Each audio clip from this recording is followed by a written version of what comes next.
Hi friends. How are you? Welcome to channel No. So, let's know something which is knowledgeable and also interesting. As we know, the tension between the predominant countries in the world is rising, as COVID-19 is hitting hard all over the world.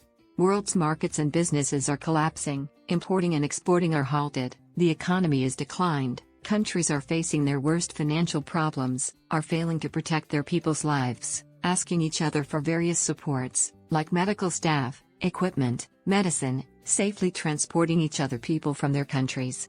In addition to all these situations, countries are facing their already running conflicts with each other.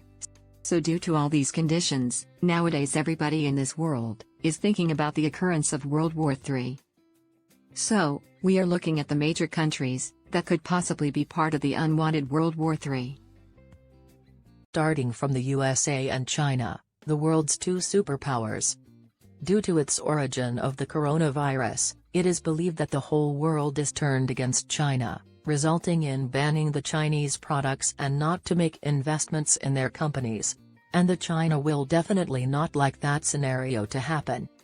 The race of becoming the world's superpower between the USA and China has always been trending in the world. Currently, the world's two largest economies are locked in a bitter trade battle. USA has long accused China of unfair trading practices and intellectual property theft, while in China, there is a perception that the USA is endeavoring to curb its rise as a global economic power. At the same time, China has worked defiantly to assure its relations with Russia, while the USA has sparked controversies with both South Korea and Japan, its two closest allies in the region. The tension has escalated during the coronavirus pandemic, with the USA accusing the country of engineering the fatal infection in a laboratory. And also claim to have seen the evidence corroborating the development of coronavirus from a Chinese lab.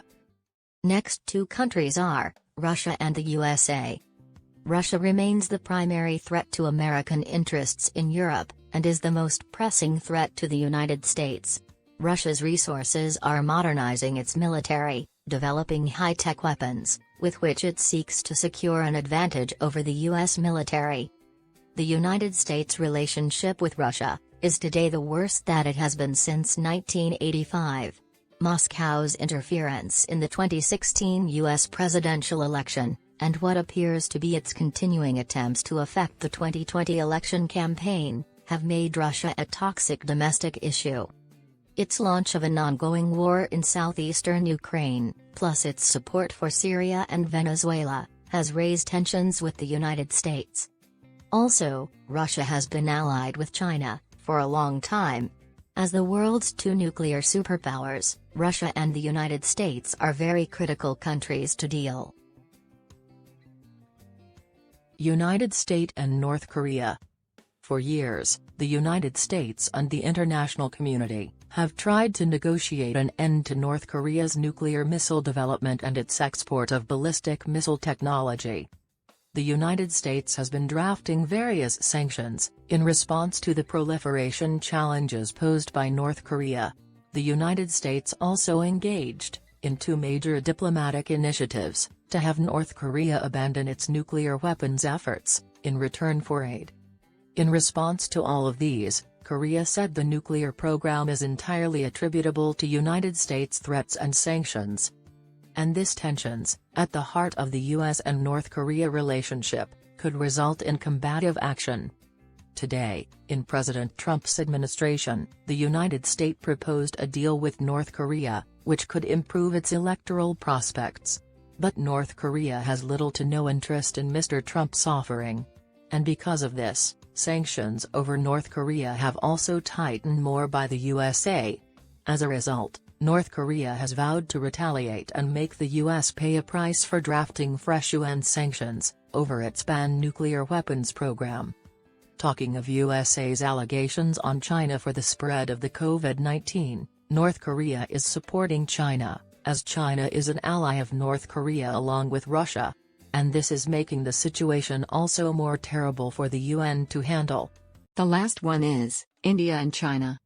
For the last few months, China and India have been embroiled in a series of standoffs, along their disputed border that has become the worst crisis in over 50 years. In some ways, this is familiar territory. India records several hundred Chinese transgressions across the line of control annually, and this marks the fourth prolonged border crisis in 7 years. What's worse, the Chinese army was probing in sectors of the line of control, including Sikkim and the Galawan River, long considered settled by New Delhi before. The army seemed to be trying to alter the status by occupying a so-called gray zone along the banks of Pangong Lake, a particularly contentious stretch of the border, where the very location of the line of control is disputed. Result of this, India and China engaged in a fistfight with each other on the border. Things got more worsen, killing the soldiers of both sides. Unsurprisingly, the Indian public is outraged. Frustrated by Beijing's ongoing patronage to Pakistan, its probing at the border, and its growing footprint in India's immediate neighborhood.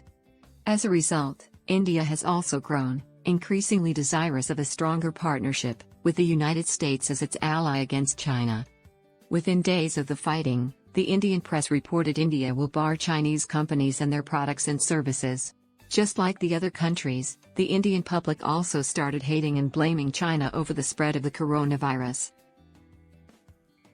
As the world has already seen the two great world wars in its history, we don't want the next to happen in the future, for the sake of humankind. I hope you really think the same. For more such unthinkable things, subscribe to the channel now.